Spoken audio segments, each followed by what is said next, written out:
Hello and welcome to MAVV Radio. My name is Justin, aka Icebox on the internet, and I'm here with my two co-hosts, Tori, aka Gail Fox, and Lex, aka Guided Belief. Hello.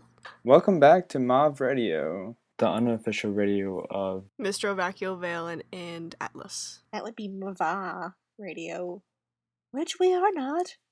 It's still Atlas, Vacuo, and Veil. Yeah, sorry. I had it backwards.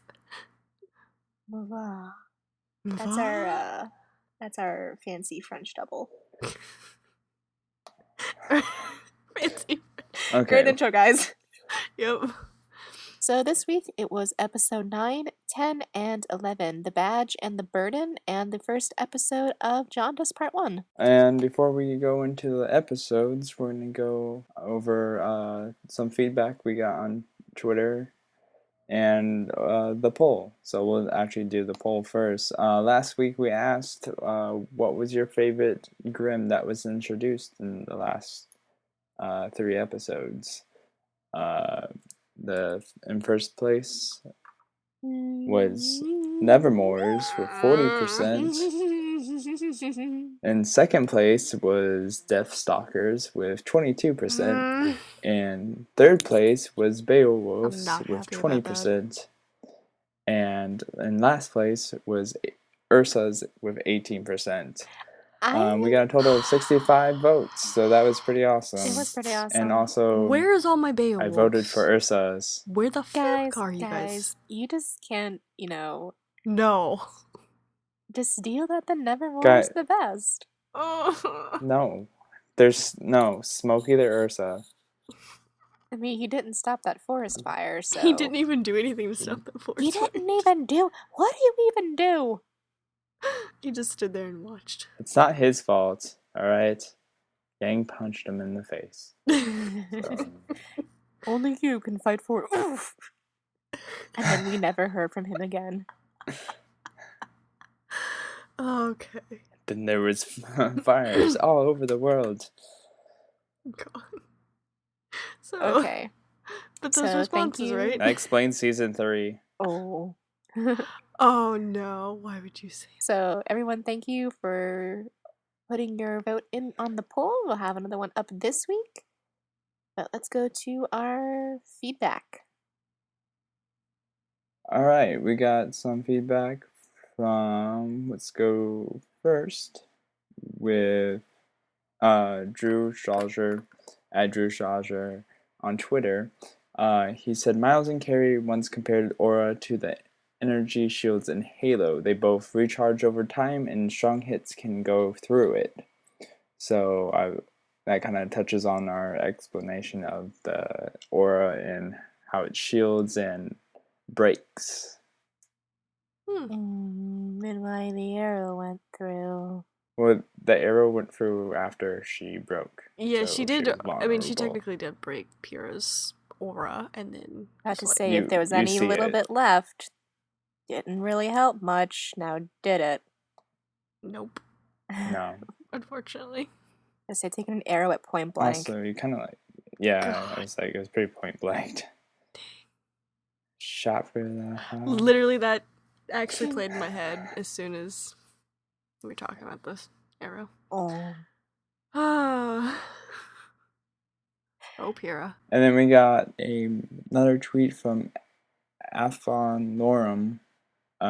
He says, also Miles and Carrie started that internally at least. They referred to the Ruby/Junior as Ranger instead of Ranger that we were saying earlier. Like Ranger Red. Oh, okay. You mean with Ruby and John and all of them?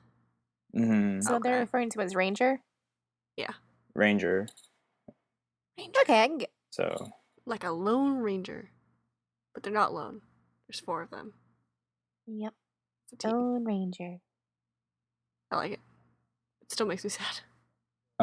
So on YouTube, Sicknasty Parish said on the Greek stories about when we talked about Pyrrha and the scorpion, She says in the Orion story, the hunter, he went and killed the Taurus. When he killed them, the gods wanted to punish him, and that's when they sent the Scorpio to kill Orion. And all three are constellations in the sky. The Taurus rises in spring in the sky, followed by Orion, or chased by Orion in the summer, and Orion's then chased by Scorpio in the fall. Oh, cool. So Scorpio is like a Greek thing, which kind of goes with Pyrrha's whole theme. That's pretty nice. Mm-hmm. Cool. So, yeah, I don't know how far they tried to connect that in the story, but I mean, it's Scorpion's definitely still a kinda pretty cool. intense monster to fight, especially when one's that Oh, yeah. size. And his name is Deathstalker. And its name was Deathstalker. Sounds like a Death Star. It does sound like Death Star. There was just first is an Ursa, and then there's a Beowulf, and all of a sudden out comes rolling the Death Star. Just We don't rolls know out. what's going on. Just like pew pew. Death Star Grim. Gonna explode. That's no moon. That sounds like it's a good anime. Death Star Grim. God. It's like one of those like nonsensical, non sequitur titles that doesn't really make sense. Doesn't make sense, but it's still good. Still A+. Yep. Still A+. Anyway, so thank you everybody for the feedback. We always appreciate it so much. So if you'd like to talk to us, tweet at us. It's MAVV Radio at basically all of our social medias. Yep. And then chapter 9 is where we're gonna get started Yeah. at. Chapter 9. Chapter 9. Which is my favorite. Kind of like early So- morning scene. It's pretty nice. Yeah, chapter 9, 10, and 11 are actually pretty short episodes. Yeah. So we'll go over what we have. So episode 9 starts out with slow, beautiful, like the typical morning pan down of Weiss sleeping, and she's probably in a good dream, and she wakes up. Her first school day as a huntress, and then bam! It's Ruby. It's Ruby. With a whistle. Really loud in her ear. Ruby is raring to go. She's raring. It's cleanup day, that's what it is. That's what it ends up being, basically. Clean up and move in and organize all of our stuff as a team in day. Okay, but so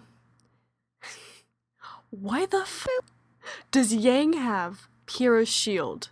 I don't know if you noticed it, but like she literally is like, yeah, Wait, what? She's In her arms, all of her yes, junk. in her junk. There's Pyrrha's shield at the very back.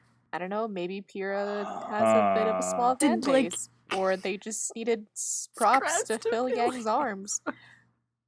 Honestly, all the stuff she's Maybe holding she is borrowed it from Pyrrha. great. Like, how can you decorate your room with all of that stuff? You got the candle that Blake had. You got Pyrrha's freaking shield. You got the Dust Schnee Company description pamphlet. Manual with the sad little person on the front. Yeah. My favorite though, out of all their junk, and I remember pausing it and going back like 3 Yup. times, was the Achievement Yup. poster Oh my that god. Yang hung up. And I was like, wait, I know who they are. And I got super excited, and Justin was like, what? And I was like, no, you don't understand. That's Achievement Hunter. So there was an Achievement Hunter Easter egg Yeah. in And Patrick drew it. Ruby. Or Pat. Pat. Did you guys notice the amount of books in the room? I Yeah. can guarantee they all belong. There's Blake's like- books. And her Ninjas of Love. No, there's literally like 5 bookshelves. Yeah. Some people have a lot of books. Yep. There's so many books in that room. Like, no wonder they couldn't fit anything. Okay, noticed- but like, Also, there was like Weiss's luggage, but then in the corner there was also like just like random crates. probably And I was like, Ruby's. who had the crates? Who brought the crates?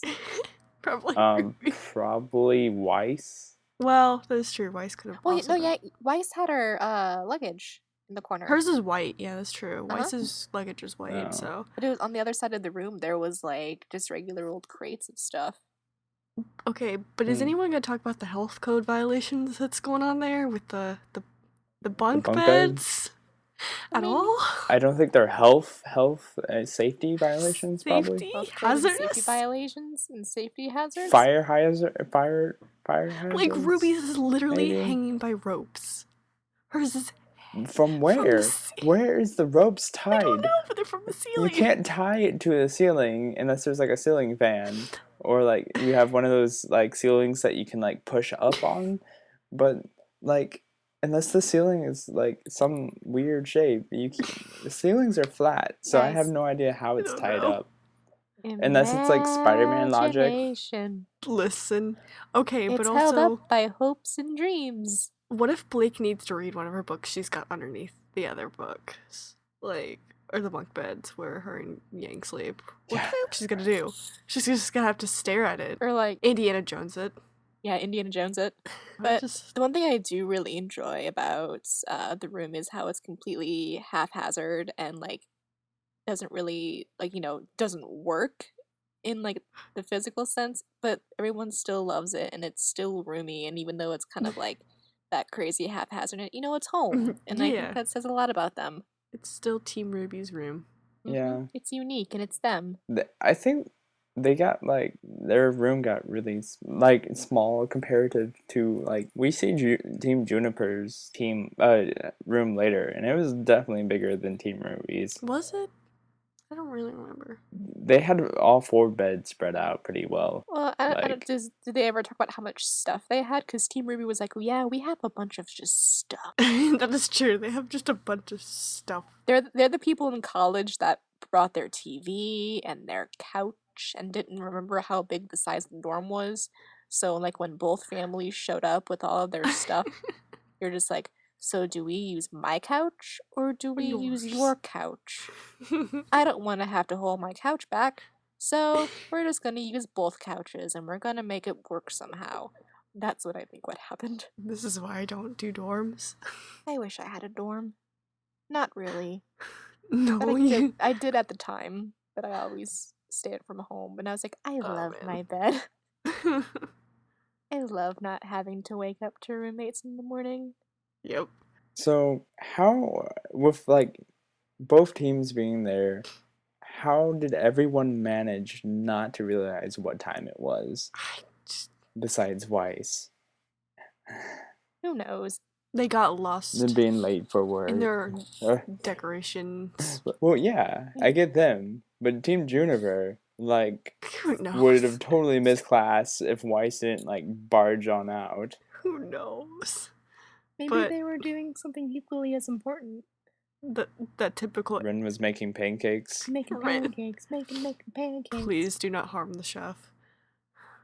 Please do nothing to the chef. Also, they say Ren makes pancakes all the time. I've never seen like a kitchen, like besides there's a cafeteria, but like where does he make his food? Imagination. More imagination, I guess. No, these are important questions. Where does Ren make his pancakes? We need all those questions now. So moving on, it's the first day of class, and it's like battle something or no, I think is it Grim Studies? Mm-hmm. It's Grim Studies with Professor Port, who is based off of Peter from Peter and the Wolf. So of course Professor Port's gonna be absolutely full of himself, which I Yep. think is like for his character, like any other character you'd be pissed at. You'd be like, oh, I can't believe this guy is so just like full of himself. He's so Kind of like a Weiss pompous. character. But just because it's Professor Port and maybe also because he's played by Ryan, you Yeah. can't hate him. You're just like, oh, okay. Just keep telling stories, you foolish little old man. Literally. Can we talk about Yeah. Ryan's voice acting though? Like, Yes. and also how much of a flirt Port is. My God. Kind of creepy. Really creepy. Okay, I thought I noticed that, but at the same time, I was like, did that really just happen? Did he just like Did he really just wink at he just Yang? make a pass at Weiss or not Weiss was Yang? Yang. Like Please don't I make was a like, pass at Yang. I love Port though. I was so just much. like, that's weird. Like, you might think it's Weird. endearing and you're being funny, but don't. But don't. Please don't. You're old. Love you though, Port. It's not you, it's me. Speaking of Port, I mean, I totally get it. Yang's hot, but Yang is pretty hot. That does not excuse the action. That is true. My favorite part of No. this part though was in the classroom, everybody has like the generic background character silhouette except for Yup. Team Ruby And and it's some of one Team guy. Juniper, and then there's this one guy in the far right corner, and I was like, oh, you're not blacked out. Who are you? What are you here for? I don't remember you. Are you You important? forgot that? And Yup. then Yep. yep. And then we never hear from him again. That's So literally I'm it. dubbing him Yep Kid. So we never ever see Yep Kid again, and if we do, we probably wouldn't recognize him, but for a very split second he had his like 5 seconds of fame. Maybe 4 seconds. I don't know how long that Yep was. I fucking love. So shout out to you, Yep It was Kid. so random. Okay, but yeah, to you. And then Ryan's babbling was spot on. Oh yeah, the Like way he the- just literally went from like, and in my story there was a Re- beowulf and and the- blah blah blah blah blah.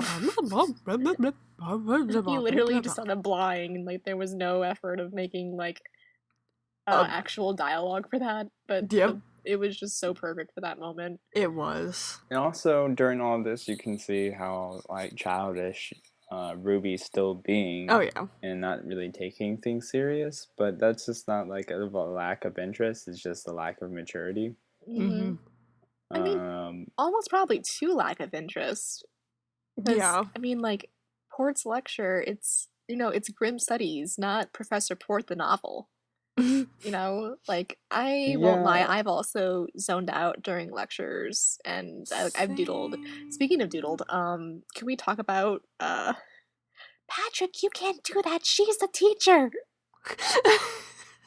Like that was the first thing that came to mind whenever I saw what did you call him, Professor Poop? Professor Poop, yes. Yeah, it's literally Mrs. Puff. As if I really look like this. And if you haven't seen that SpongeBob episode, I'm sad for you because it's one of my favorites. You should go look it up. And that's pretty much the end of chapter 9. Yeah. With that. Yeah, aside from Weiss like feeling the need just because she's so like, infuriated at Ruby about not being what a hunter is. According to her, even though Ruby's proved herself with Nevermore, and yeah, she's still gonna act like a kid because she is a kid. But I don't know, it kind of strikes me as like the duality of a person where it's like you can be, you know, a kid and be kind of immature, but you can also be like really brilliant at what you do. Like the two don't have to coincide because not everything about a person necessarily coincides with each other. Yeah, and I think a lot of that was passed down from her father, whereas like he's been so strict on her, you know, giving her what she wants, but also like teaching her this way of this is how a huntsman should do things, this is how they work, you know, you gotta go by the rules and blah blah blah and do all this and, you know, keep your form. The Schnee of Schneemart. We're getting that back. Oh yeah, no, that's canon for sure. Oh, absolutely. They are the Walmart family. Alright. But yeah, again, shorter episode, not really a lot happens as far as like big amazing content goes. Even though, of course, everything about it is amazing. But you know, just kind of like a shorter build the bridge up to The Badge and the Burden Part 2, which is episode 10. Which actually has a lot of nice things to it. Mm-hmm. Yeah, and we actually get to see a new Grim. Yeah. We get to see the Borbatusk? Borbatusk. Something like that. Kind of sounds like a Babadook. Borbatusk. Borbatusk. Yeah. Yeah, that's it. And also we kind of see, I guess, a really quick wardrobe change. I guess that it was just to make it easier for the animators, but I thought that was really interesting. Think about Weiss quickly changing into her wardrobe to fight this thing. I didn't even, like, now that you say it, I didn't even catch that, but she did go back to her, like, her huntsman outfit. Which is, like, I guess what I'm calling it is her huntsman outfit, not her school outfit. Yeah. But, you know, that's what she fights in, so obviously. Oh, wow, really? Yeah, no, I didn't realize that at all. I guess because we're so used to seeing her in that outfit, we really didn't think twice about it. That is true. Which, I don't know, maybe she feels more comfortable in that fighting, or maybe there's actually special implements inside of that outfit that are, like, meant for fighting, like, special, it's a combat skirt. It's a combat skirt. Yeah, it's a combat skirt, so maybe the fabric is super sturdy or something. Yeah. So, I ain't hating, I'm just saying, probably really useful. Yep. And so this is the episode. The whole team at first cheers Weiss on, like, Yang's like, "Yay, Team Ruby!" and then Blake has a little flag. But as soon as Ruby says something, Blake gets so Weiss is like, her. Or Blake, "Don't talk to me." Weiss is like, "Don't talk to me. I'm concentrating."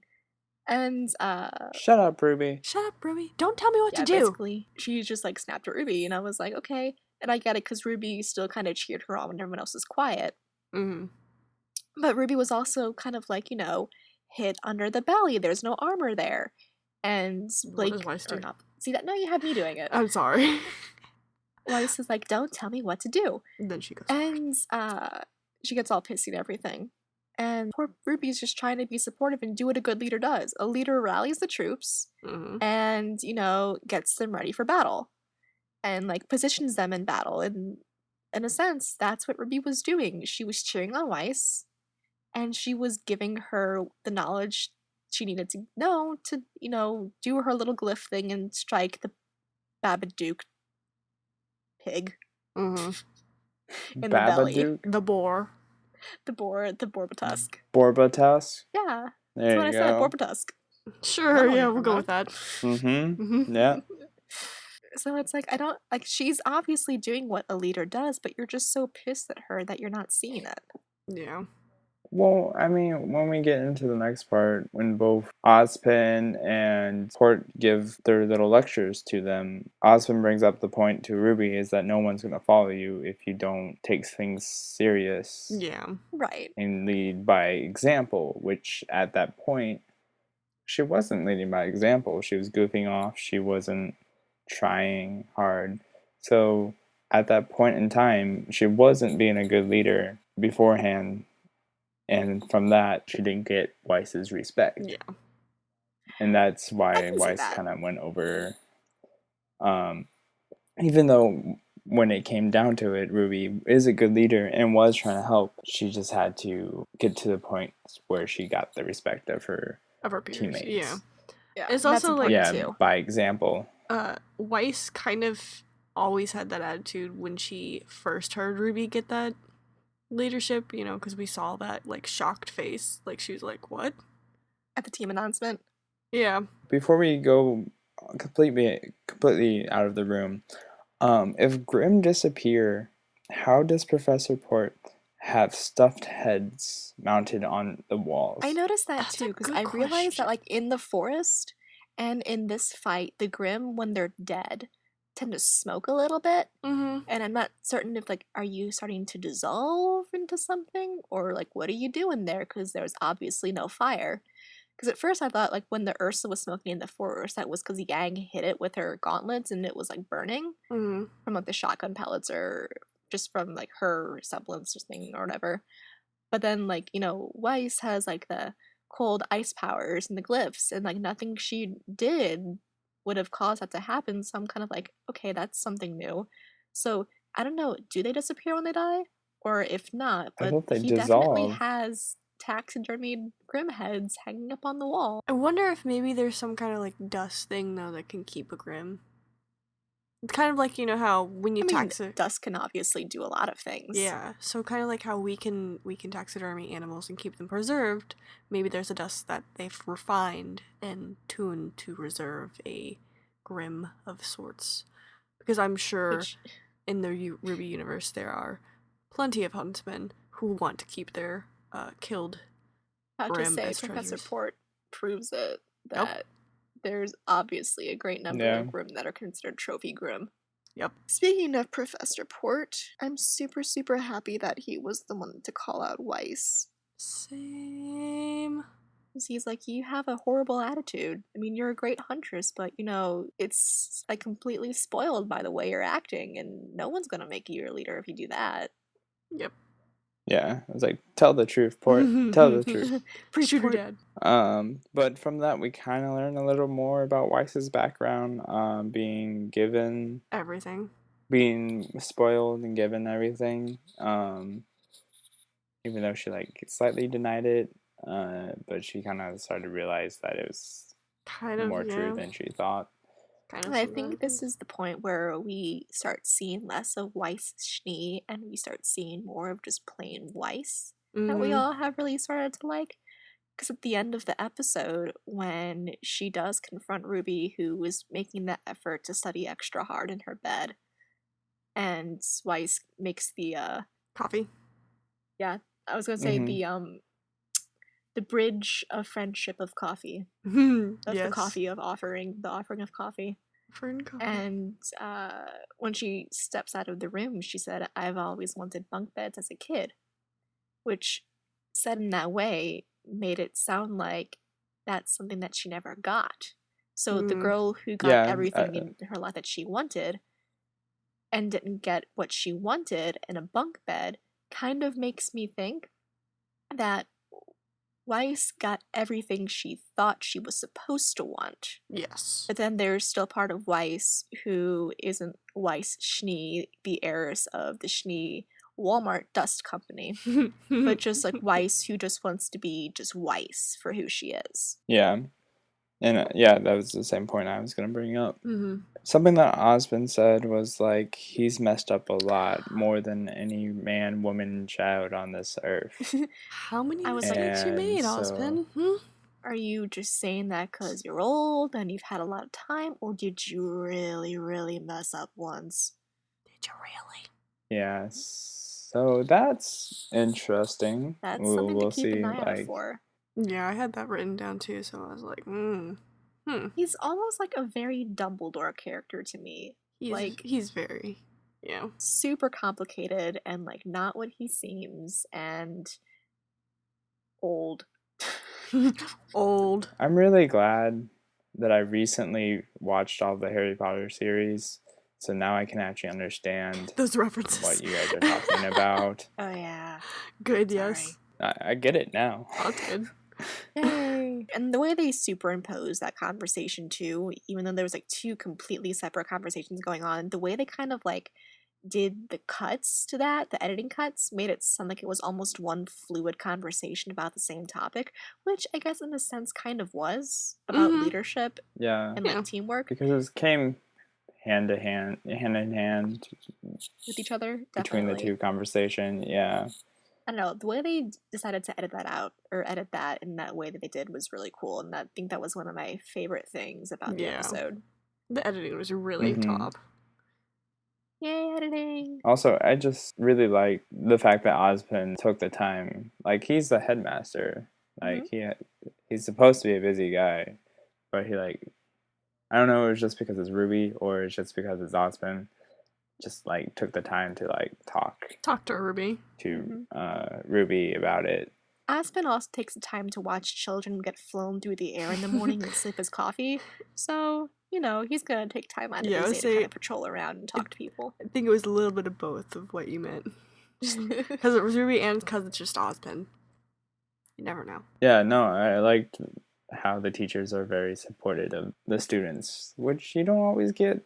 Most situations or most schools, their teachers are just kind of distant. Yeah, teachers are just there to earn a salary, and there's teachers who actually do put forth an effort to care about the students that come through their classrooms. Yeah. Like, Port was like, something's bothering you. Confess to me your problems. Confess to me. I'm like, whoa, okay, Port, calm down here. Just his eccentricism is almost like, it's so adorable. Not really off-putting, but like if someone would have said that to me, I'd been like, okay, you might be taking this like a little too like wah. I would be happy. At the same time, I really appreciate your enthusiasm, so I'm gonna tell you anyway. Yeah, exactly. I think it was adorable. It's an indicative enthusiasm. One of the last notes I have on this is almost like the complete dichotomy of Weiss and Ruby's situation. Is if you think about it, they're almost in the same situation as Jean and Pyrrha are, where you have a really experienced warrior and somebody who maybe isn't necessarily like combatively mature enough for the position they're in, but it's handled two completely different ways. Like, Weiss obviously hates the fact that Ruby is the leader, and on the other hand, Pyrrha adores the fact that John is the leader, because I think she realizes that she knows that she's in a position where Yeah, she can hold her own in a fight, and she's obviously going to be able to defend herself should something happen. So the fact that she's able to do that is going to give Jean an opportunity to learn and grow as a leader, which, if you put that in Ruby and Weiss's position, that could still happen, but Weiss is so, like, desperately dependent on the fact that she wanted to be paired with someone of her equal skill that it almost puts too much pressure on Ruby to be able to do that, to, like, get to that level for her right away, which at that point was almost like a choke where it's not going to let her do that at all. So I think it's really cool how this episode addresses that to give the steps that Weiss needs to get to the point where Pyrrha and Jean are at, where she can kind of like individualize herself as a team member so that she can like take care of herself so Ruby has the opportunity to grow. Yeah. And that's it. Also like how Port puts it into a way that Weiss understands, a selfish way, to become a better teammate or person as you Be can. the better you. She kind of took it like when she was giving her Ruby the coffee, she's still like in a super competitive like mind state about everything. Like, I'm gonna be the best teammate you've ever had, like, type thing. Try me. That's like, it's not the point of being a teammate. You're not supposed to like outdo your other teammates. Yeah. I mean, I think the competitive edge always kind of helps put a drive in you, but I think it's always good that you do have that mutual respect for each other. Oh, yeah. So yeah, that was pretty much all of chapter 11. Weiss actually shows that she can be chapter 10. Chapter 10. I was like, wait, we haven't even gone over chapter 11. All for chapter 10. Yeah, we see that Weiss can actually be a decent person for once. Gasp. Gasp. Yeah. The title of my notes for this episode was I'm calling you out, Weiss. Yeah, say it. Only after she got called. And, you know, for some people, that's kind of what they need. Yeah. They need a good call out, Yeah. and they're like, okay, I'm cool. Yeah, exactly. My head is level again. All right. And now, on to the last episode of the evening, entitled My Notes, quote, Poor John. That's literally the first thing I wrote. Poor John. Yeah. So this is Jaundice part 1. So it opens up in the middle of a fight between Cardin Winchester, who was voiced by Adam Ellis, and I had no idea that it was Adam Ellis until like way later in the series, because I'm so used to him kind of talking like this in his little Viking voice every so now and again that it didn't strike me as being Adam Ellis. Plus, there's no beard, that weirded me out. Yeah. So there's a fight between Cardin Winchester and Jean, and John's obviously getting the Chester kid out of him. That was a great string of words to put together. Jean is obviously getting the tar beat out of him. And at the very end, you know... the Chester. I was going to say the cheddar, but I don't even know why I was going to say that, but it came out as the Chester, so we're going to assume that there's a little Chester from Don't Starve that's silly being beaten out of Jean. Poor Chester. Poor Chester. You didn't ask for this. Anyway, so it's a combat fight in the school. So it's kind of like a sparring match. And Glinda comes out and she's obviously very disappointed in Jean's performance. And there's the way she talks is like almost like, even in the beginning when she was talking about his transcripts, and she's like, I don't care what his transcripts say. That boy is not ready for this level of combat. And she was just like ratting on all the teams. Mm-hmm. Here, she's already like, it's been weeks. You really should keep an eye on your aura. And just kind of like talking, not really talking down, but like just the way she phrased it, or maybe it was just, yeah, it was really condescending. Even though you probably really meant well, like, you know, it has been a couple weeks and you really should know what you're doing. I'm worried about you. Just the way she presented it and the way she said it, I was like, wow, Linda. Yeah, take a chill. It was kind of also she has no chill. She has no chill. In the middle of the fight, or not in the middle of the fight, she's like, make sure in the fight, you know, you refer to your scroll to check your aura. And I was like, but that's like basically like pulling out your phone in the middle of a firefight and being like, what's on Twitter? And it's like, of course you can glance down it, but that's still going to like present an opportunity attack for somebody else. Yeah, so it's kind of difficult. I'm kind of like, yeah, it's kind of difficult, but I can kind of see, like, even at his level, Glinda's like, okay, this is the long shot, but, you know, you really don't know what your aura is right now. Just maybe you should pull out your phone and check it. Yeah. Also, scrolls can check your aura? Is there an app for Yeah, that? 2 things I was gonna say. Well, they have the technology that you can actually check your aura, which is, I thought, interesting. What's the name of the app? Aura check? I like that. You're like, how does it do that? How it do? So they have to have some understanding about aura and, like, I guess how it works and stuff like that, and so they could make that technology. And then also, on the last episode when we were talking about aura breaks, you said that his aura breaks on this episode. It actually doesn't. Yeah, I noticed Did I it say his aura too. breaks? Yeah, I thought it was. I could have sworn it was this episode. It was just in the red. Yeah, maybe it was just on the red. Where it was like it was just in the red. battle No. fight, this would be considered like a knockout. Yeah. So it wouldn't break, but it Yeah. would be considered too far to keep Whoa. fighting. Yeah, because if it went past that red, like you go into the red, that means you have a very little bit of aura still left. Because if you go under that amount, that means your aura is completely out. Yeah. And then you can die. I don't think in a tournament they wouldn't let you get past that point. That is true. Right, because you said it was like For basically a safety tournament knockout. precaution. Yeah. Speaking of tournaments, she also mentions the Vinyl Festival, which is the entire subject of season 3. So, and she's like, it's only a few months away. And I realize now how small the Ruby timeline actually is within itself. It's Because a for really us, short one. it's like, what, 2-3 years? For them, it's like a little less than a year because it's like a school year and then like a month off. And then They just finished. Literally all of season 1 is about a week or 2. Season 2 is about a couple weeks. And then season 3 is literally just a couple days. Yeah. And it's just like... Yeah. It's weird to think about considering how long we waited for it. Yeah. And how long it's been going on. But also, here's the thing. So, if you're supposed to check your aura when you're in a battle, how are you supposed to check it when you're out on the field? Like, there's no way you have it with you. Like, what if you don't have a phone with you? Your scroll? Yeah, what if you don't have a scroll with you? How are you supposed to know how much aura you got? You should. Well, I'm just saying, though, like, theoretically. Yeah, I guess in that day and age, theoretically, you still have it on you, but safety it's Lex probably a good going thing to, through like, things. Yeah. Safety Lex? Yeah, the the safety hazards in Ruby's room. Now it's safety hazards of, what if you don't have your scroll on you, you know? What are you gonna do about that then? Huh?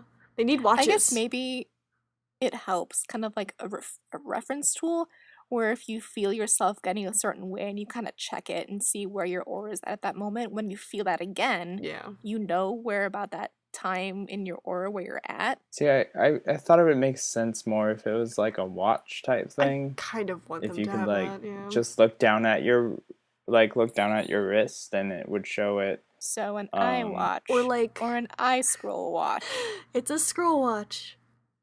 I also like think it would be really cool if they had something like that. It would beep at them, kind of like, I don't know if you guys have seen Miraculous Ladybug, like right when they're about to turn into their normal selves, their miraculous like kind of beeps at them to be like, hey, by the way, you know. So by the way, like the Halo shield. Yeah, like a Halo shield kind of thing. Yeah. So John still apparently does not have a handle on his aura yet. Nope. And Cardin's a dick. I hate him. I literally wrote that too. Cardin's a dick is in my notes. All of Ruby. If there's one character I hate more than Cinder, it's Cardin. It is literally He's just a butt. It can't stand him. He's a bully. Exactly what Ruby says. He's a huge bully. He's a huge bully. I just can't stand him. I can't stand bullies. Right. Yeah, he's a jerk, and it's also we meet Velvet in this episode for the first time. Stop it! It hurts. He's pulling on her ear, and I just want to be like, no, stop it. Just like, can we talk about how they didn't? It's also the first time we see honest discrimination, and it's brought up and talked about. Honest discrimination is not cool, kids. Don't do it. Cool kids don't do it. Exactly.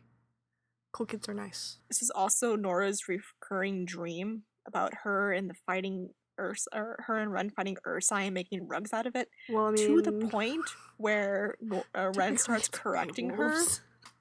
2 Beowulfs. It was Beowulfs.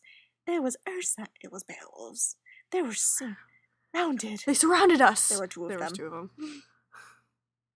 Just the fact that he's just like correcting her on this recurring dream. It's really interesting though that it's like just two Beowulfs reoccurring middle of the day. I wonder what that means. Who knows? An audience. Part of me thinks that was just a funny little tidbit, but part of me was just like, I wonder if it actually has any significance. They never put anything in that isn't significant, so that's why I'm like, I bet you. And that's why we're here, to remind you of all the things you've missed, or maybe not have caught the first time. Like this, it takes Carden 2 swipes to knock down John's book out of his hands in the animation, and like I put that on repeat, like on YouTube loop for like 5 minutes straight, and just like the way they awkwardly flail around, Carden does, and then like stalks off like he's super cool, had me rolling for like 10 minutes straight. I was laughing so hard. His walk is probably my favorite part. I'm gonna get it. Oh, I missed. Oh my god, it's a good time. I'm so cool. I'm so cool. Just sassy walks away. Oh, his little like hip jaunting walk. Yes.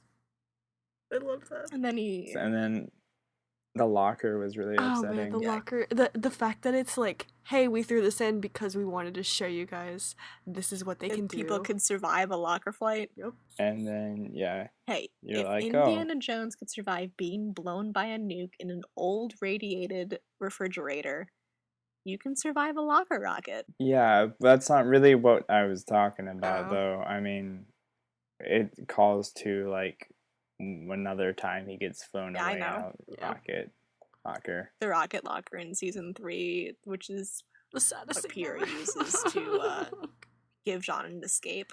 And then sad face. Yep. Sad Arcos. Okay. So I had this is like kind of like the most big thing I wrote down was like, they're sitting here, they're talking about how much, Jean's getting bullied. He's like, no. I thought that was interesting that, like, this is, like, a normal thing that occurs very often anywhere, where it's high school, college, your own workplace, probably, home, online, and they're all just sitting there talking about it. But why is no one helping Velvet? They're literally sitting there going, poor Velvet. Yeah, for seriously. They could turn around and go, hey, Carden, knock it off. And no one does anything. Nora's like, let's kind of like, break his legs. Let's break his legs. Like, Nora, please. I think you would actually go up and break his legs. Which I wouldn't care because it's Carden. Yeah. But it's the victim effect, or the bystander effect, that's what it is. Is the bystander is where effect. You talk about helping people, but when it comes to the actual situation, more people are likely to not do anything because it would bring attention when there's to more them. People around. When there's more people around.